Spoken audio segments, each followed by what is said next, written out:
اعوذ باللہ من الشیطان الرجیم بسم اللہ الرحمن الرحیم اللہم فقہنا فی الدین، اے اللہ ہمیں دین کی سمجھ عطا فرما، آمین۔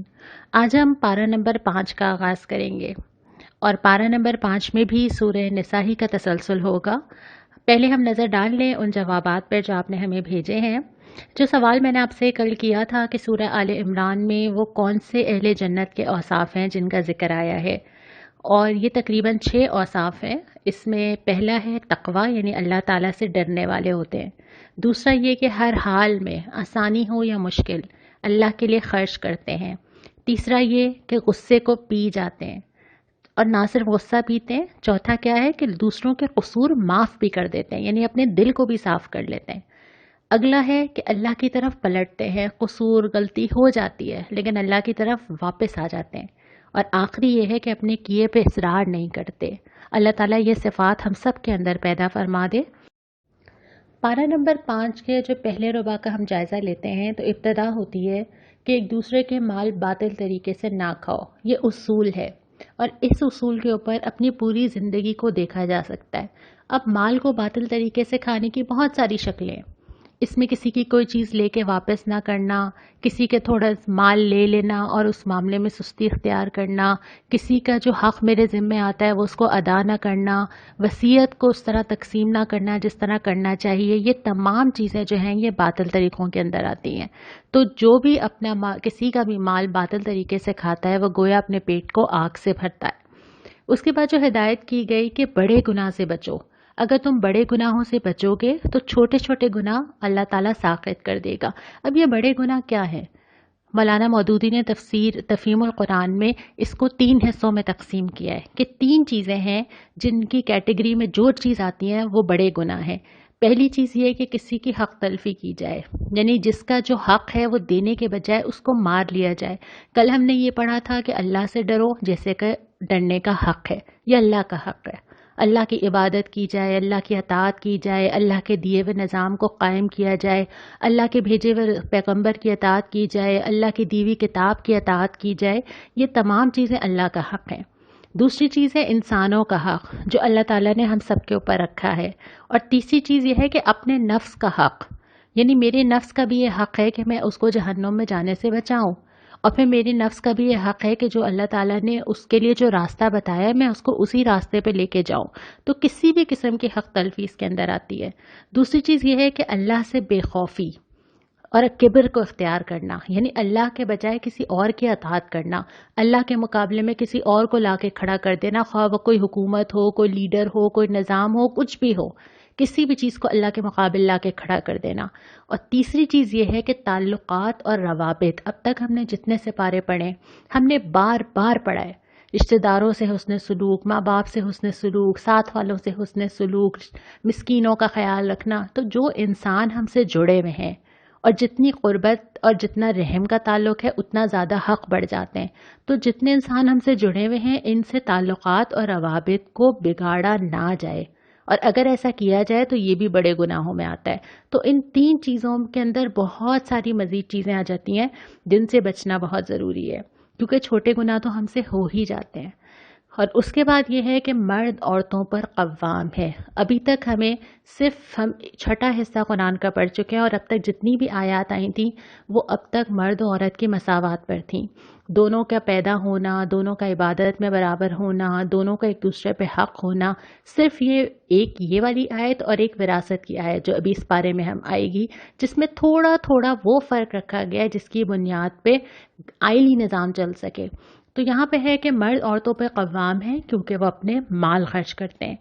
اس کے بعد پھر اللہ تعالیٰ نے وہی چیز دوبارہ دہرائی ہے جو تقریباً ہم ہر سپارے میں ایک دفعہ ضرور پڑھتے ہیں۔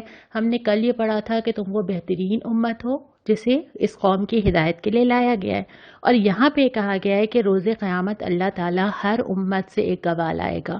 تمام انبیاء آئیں گے، اپنی امت کی گواہی دیں گے، رسول اللہ صلی اللہ علیہ وسلم آئیں گے، اپنی امت کے بارے میں گواہی دیں گے، اور نبی کریم صلی اللہ علیہ وسلم کے بعد ان کی امت، میں اور آپ، ہم گواہی دیں گے کہ ہم نے اس دین کو لوگوں تک کس طرح پہنچایا۔ اس کے بعد اللہ رب العالمین نے تیمم کی اجازت دی ہے، یعنی کہ یہ اللہ تعالیٰ کی رحمت ہے کہ بہت سارے ایسے احکامات جن پہ عمل کرنا حالات کے لحاظ سے مشکل ہوتا ہے تو اس کے لیے گنجائشیں نکالی گئی ہیں۔ تو تیمم کی اجازت دی گئی ہے کہ اگر تمہیں پانی نہ ملے تو مٹی کو استعمال کر کے طہارت اور وضو حاصل کرو۔ اس کے بعد ایک کلیہ بتا دیا گیا کہ اللہ تعالیٰ دوسرے سارے گناہ تو معاف کر سکتا ہے جس کو چاہتا ہے، لیکن شرک معاف نہیں کرے گا۔ اللہ کے ساتھ کسی کو شریک کرنا، خدائی میں، عبادت میں اللہ کے ساتھ کسی کو شریک کر لیا جائے تو اللہ تعالیٰ کے بالکل اللہ تعالیٰ کے لیے یہ ناقابل معافی جرم ہے۔ ہاں، دوسرے گناہ اگر کوئی ہو جاتے ہیں تو پھر اللہ جسے چاہتا ہے اسے معاف کر دیتا ہے۔ اس کے بعد پارہ نمبر 5 کے دوسرے ربع کے اوپر آ جائیے۔ ابتدا اسی طرح ہوتی ہے کہ اللہ تعالیٰ کی جو آیات نازل کی گئی ہیں ان کے ساتھ جو رویہ رکھا گیا اسی کی بنیاد پہ طے ہوگا کہ آخرت میں کیا معاملہ کیا جائے گا۔ جو اللہ کی راہ پہ چلیں گے جنتیں تیار ہیں، آیات ان کے ساتھ کھڑی ہوں گی، آیات ان کے لیے سفارش کریں گی، اور جو آیات کو پس پش ڈالیں گے تو قیامت کے دن ان پہ یہ فرد جرم لگائی جائے گی اور قرآن کھڑا ہو جائے گا۔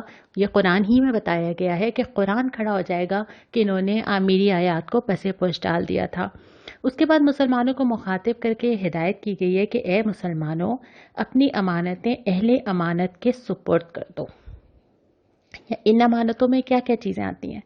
ان میں وہ ساری چیزیں آتی ہیں جو آپ کو کسی بھی فرد کے حوالے کرنی ہو۔ ہم جب لفظ امانت کہتے ہیں تو ہمارے ذہن میں شاید وہ آتا ہے کہ میں نے اپنا زیور کسی کے پاس رکھوا دیا، نہیں، بلکہ آپ کی ہر وہ چیز جو آپ کے لیے قیمتی ہو، اگر آپ اس پہ کسی کو نگران بناتے ہیں تو یہ امانت کا امین بنانا ہے۔ مثال کے طور پہ اگر آپ نے اپنے بچوں کی پرورش کرنی ہے، یا مثال کے طور پہ اگر آپ نے اپنی نسلوں میں دین قائم رکھنا ہے، تو وہ امانت آپ جس عورت کے سپورٹ کریں گے، آپ کو یہ دیکھنا ہوگا کہ وہ اہل امانت ہے یا نہیں ہے، کہ اس کے اندر یہ صلاحیت ہے کہ وہ اس امانت کو سنبھال سکے۔ پھر اسی طرح اگر مملکت کی سطح پہ آپ اپنا نظام حکومت کسی کے حوالے کرتے ہیں اور آپ یہ سمجھتے ہیں کہ وہ اسلامی نظام قائم کرے گا، تو پھر یہ آپ کی ذمہ داری ہے کہ آپ دیکھیں کہ آپ جس کو ووٹ دے رہے ہیں کیا وہ واقعتاً اس قابلیت کا یا اللہ سے اس کا ایسا تعلق ہے کہ آپ اسے توقع کر سکیں کہ وہ اللہ کی کتاب کو قائم کرے گا۔ اور یہ امانت دینا، جس طرح چھوٹے معاملات میں امانت کی ذمہ داری ہے، ویسی بڑے معاملات میں یہ ذمہ داری بہت زیادہ بڑھ جاتی ہے۔ اس کے بعد پھر اگلی جو آیت آتی ہے وہ اسلامی نظام کی بنیاد رکھ دیتی ہے کہ دنیا میں جتنی بھی مملکتیں قائم ہوں گی، جتنے بھی نظام بنائے جائیں گے، چاہے وہ سیاسی نظام ہو، چاہے وہ عدالتی نظام ہو، چاہے وہ آئلی نظام ہو، سب کی بنیاد اسی کے اوپر ہوگی، اللہ اور رسول کی اطاعت۔ اور تیسری جو اطاعت ہے اولو الامر کی اطاعت، وہ اسی کے ذیل میں ہوگی۔ یعنی جس شخص کو مسلمانوں کے معاملات کا ذمہ دار بنایا جائے گا، اس کی اطاعت بھی اسی وقت کی جائے گی جب وہ اللہ اور اس کے رسول کی اطاعت کرتا ہوگا اور اس سے باغی نہیں ہوگا، اور اگر وہ اللہ اور اس کے رسول کی اطاعت سے باہر ہوگا تو اس کی اطاعت بھی نہیں کی جائے گی۔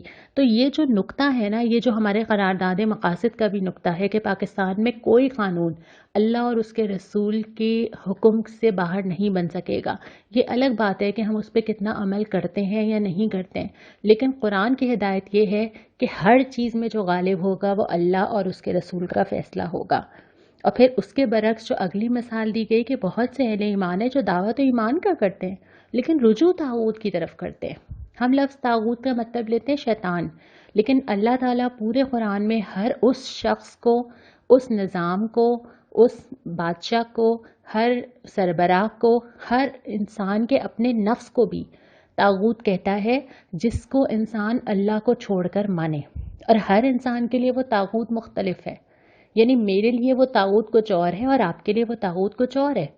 ہم اللہ کو چھوڑ کے جس کی بندگی کرتے ہیں، کبھی کبھی تو اپنی، کبھی کبھی گھر والوں کی، کبھی کبھی شوہر کی، کبھی ماں باپ کی، کہیں حکمرانوں کی، کہیں دوستوں کی، ہم کسی کو بھی لا کر اگر اللہ کے سامنے کھڑا کر دیں اور ہم اللہ کا حکم چھوڑ کے کسی اور کا حکم ماننا شروع کر دیں، وہی طاغوت ہے۔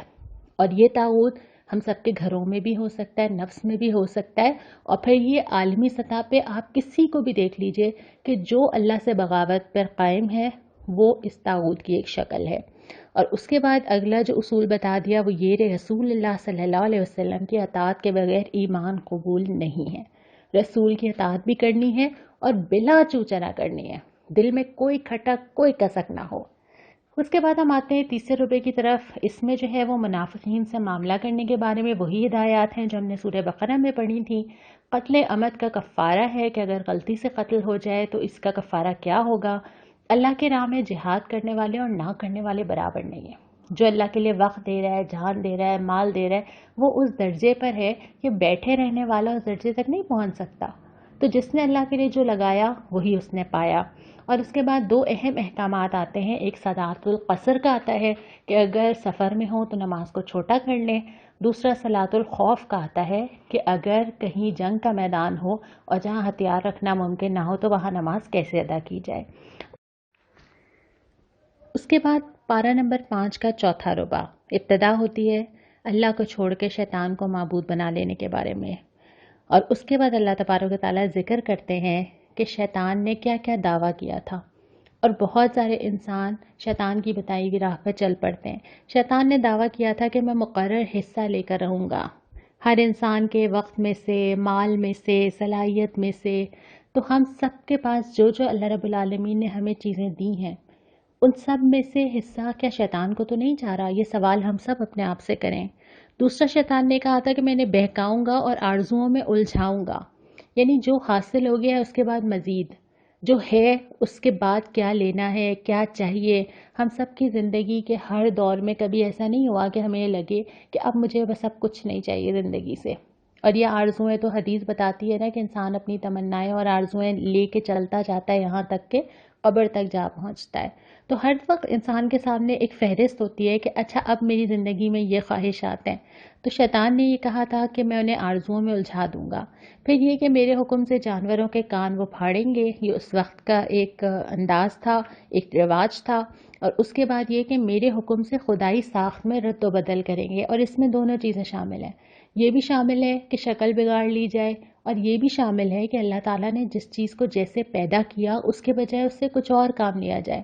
یعنی اگر مرد کو پیدا کیا جن کاموں کے لیے کیا اس کے بجائے اس کی ساخت بدل کے اس سے کچھ اور کام لیے جائیں. عورت کو جس کام کے لیے پیدا کیا اور بتایا گیا کہ تمہارا یہ مقام اور یہ کام ہے اس کے بجائے اس کو کسی اور کام میں لگا دیا جائے.